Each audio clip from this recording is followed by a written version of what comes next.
napapasaya ko ng basketball sapagkat ay may mga kalaro akong magagaling at kahit pag nakakashoot ako ay mas gana ako nadidilig sa sarili ko.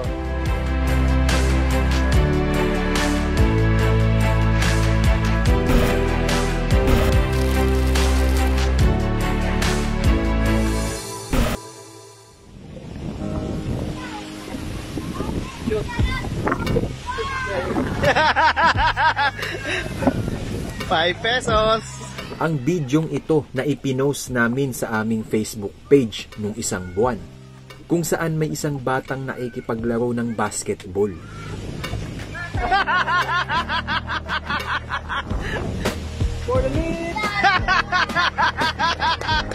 Ang kahanga-hanga dito, ang bata. Walang kamay at paa. Nakaagaw ito ng pansin sa mga netizens at meron na ito ngayong 1.5 million views. Maraming napabilib sa kakayahan ng batang mag-shoot ng bola.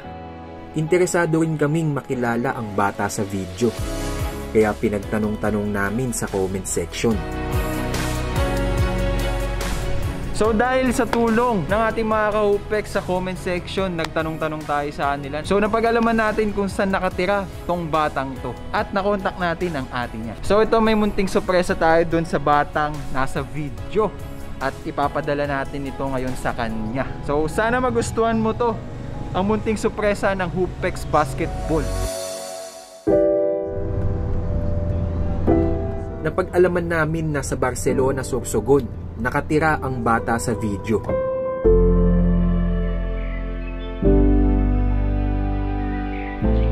Pero ayon sa kanyang kapatid, nang magsimula ang pandemya, dito sa Daet, Camarines, namamalagi ang kanilang pamilya.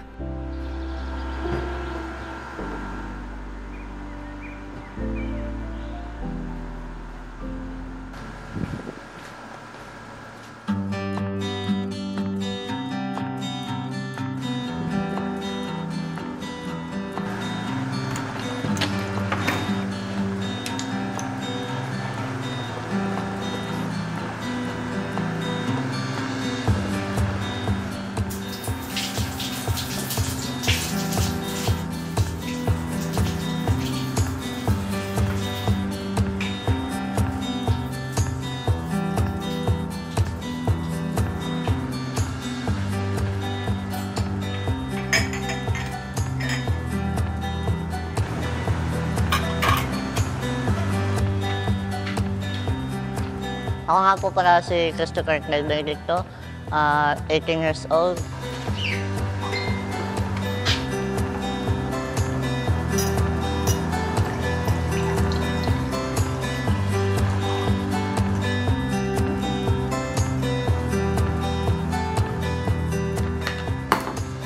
Grade 10 students at nakatira po sa Barcelona, Sorsogon. At kasalukuyan po ay nasa Daet, Norte po ako ngayon kasi pandemya.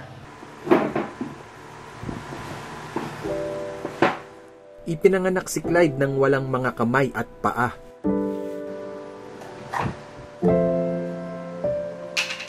Pero namumuhay ito ng normal sa kabila ng kanyang kapansanan.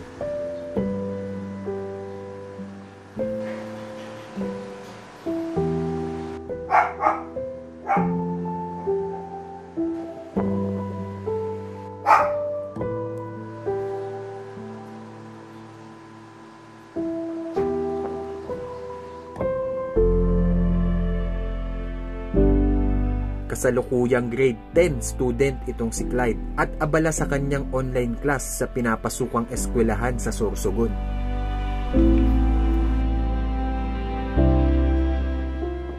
Pero pagtapos gawin ng mga modules, ay diretso na itong si Clyde sa basketball court.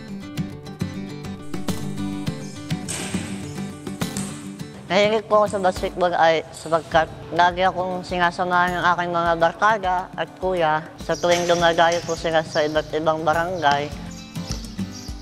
Kaya nahilig po akong maglaro ng basketball at doon na po ako natutunan maglaro. may sinusubaybayan ding manglalaro itong si Clyde sa NBA at PBA. Ang idol ko po sa NBA ay si Stephen Curry at sa PBA naman po, ang idol ko po na gusto kong makita ay si Benji Paras sapagkat siya po ay pinakamagaling ng manlalaro.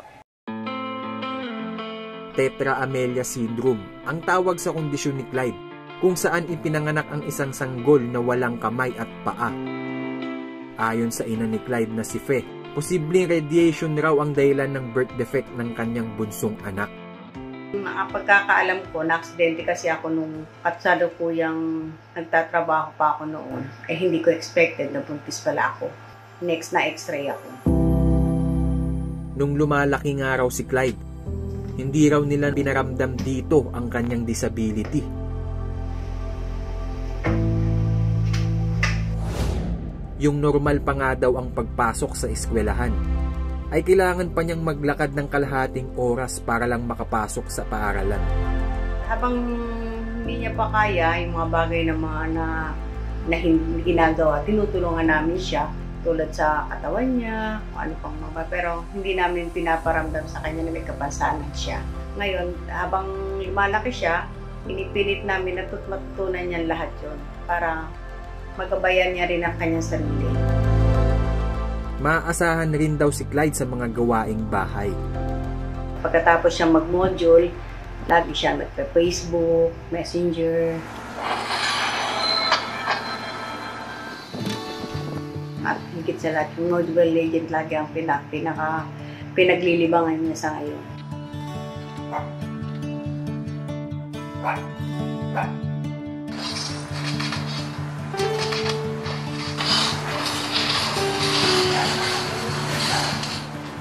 At dahil madalas mapag-isa at di masyado nakikipaglaro sa ibang mga bata, basketball ang napili niyang libangan. Nag-practice po ako ng basketball noong 10 years old ako at una po nagturo sa akin. Na-influensya din po ako maglaro ng basketball para meron po akong libangan.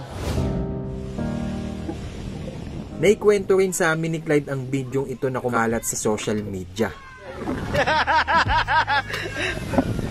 5 pesos. Noong naglalaro po kami noon, nagkayayahan po kami maglaro. Tapos yung kalaban ko po ay kapitbahay ko po.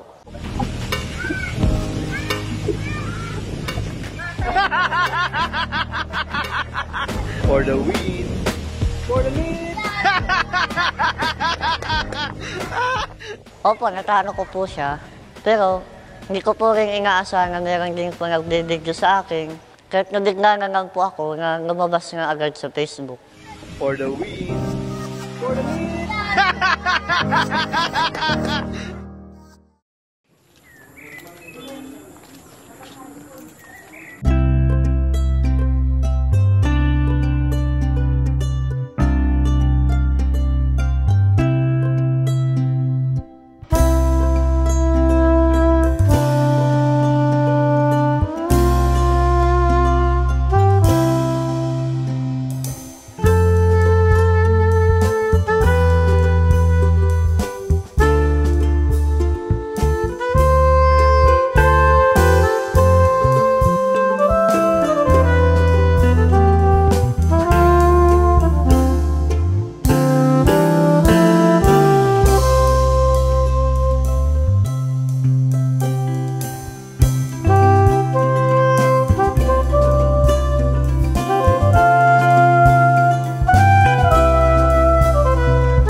Barangay upang maglaro.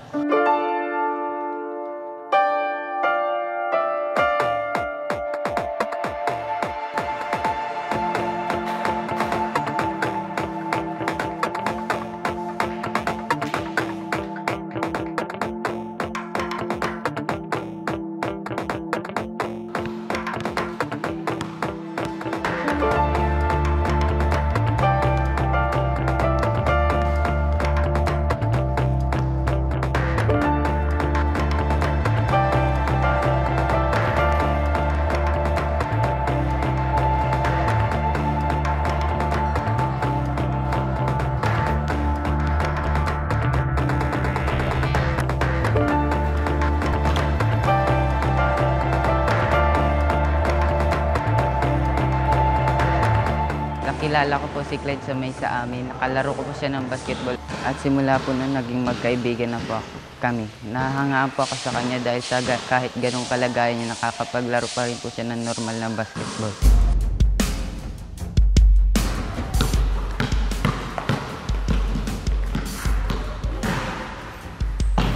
Pagdating sa basketball, ang kanyang mga kaibigan nilalabanan siya ng patas.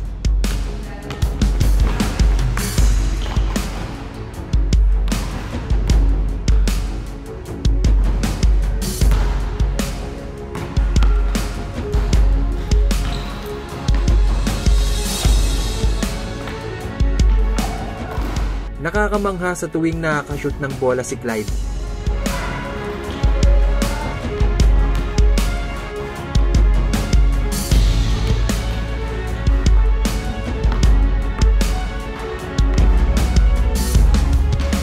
Galing ah. Na-inspire po ako sa kanya no? Kahit sa sitwasyon niya, nakakapaglaro siya.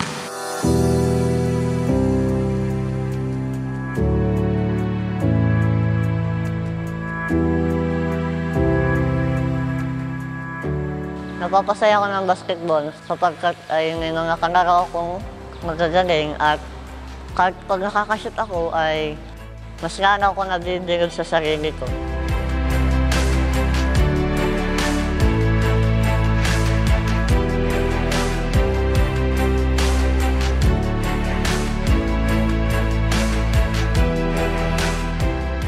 Pero gustuin man niyang maglaro ng basketball araw-araw, ay di daw posible dahil na rin sa kanyang kalagayan.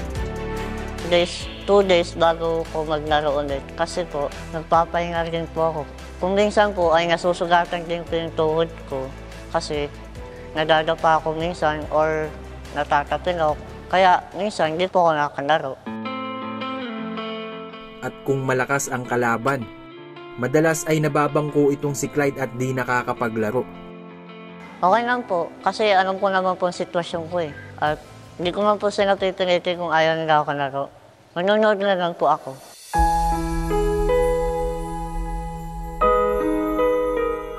Hindi rin nakaligtas si Clyde sa mga masasakit na salita at pambubuli ng ibang tao dahil sa kanyang kapansanan. Sana, yung mga sinasabi nila, dapat silang makonsensya kasi ganito nga ako, inaasar nyo pa.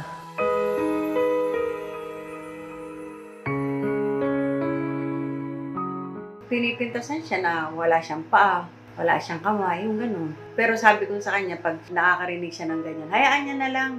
Ano niyo na, anong gagawin natin? Ipag-ano mo na sa na nagsasabi sa'yo na, okay lang, ito binigay sa akin ni Lord. Ganun.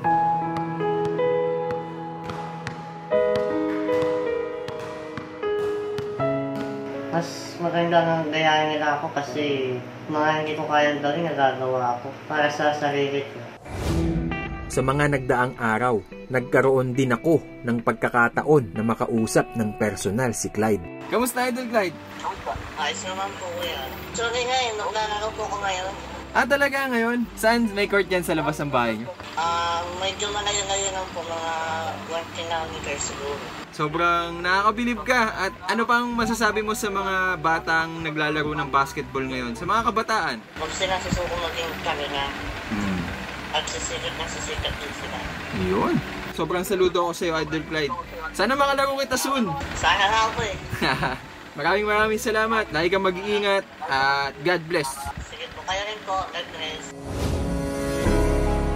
Porsigidong makatapos sa pag-aaral itong si Clyde para na din sa kanyang pangarap. Ang pangarap ko po ay maging piloto.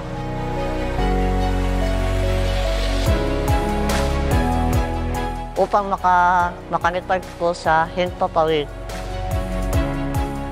Yung mga pagtapos talaga siya ng pag-aaral niya tsaka yung kursong gusto niya, makuha niya, yun lang ang pinakamahigit para sa akin ang pagtapos siya ng pag-aaral. Para dumating man ang panahon, hindi siya katulad na ibang may disability na parang kawawa lang. Talagang lagi kong pinasa isip-isip niya na, anak, kailangan mong makapagtapos ng pag-aaral.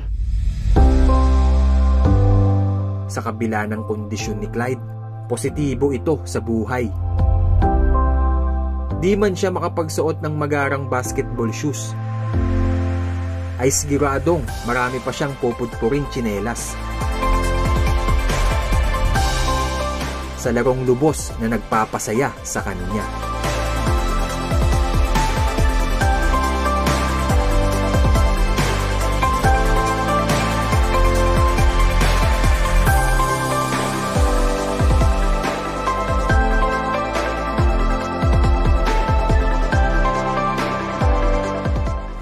Isa na namang nakakamanghang kwento ang natunghayan nyo sa ating kwentong Hoopex, no?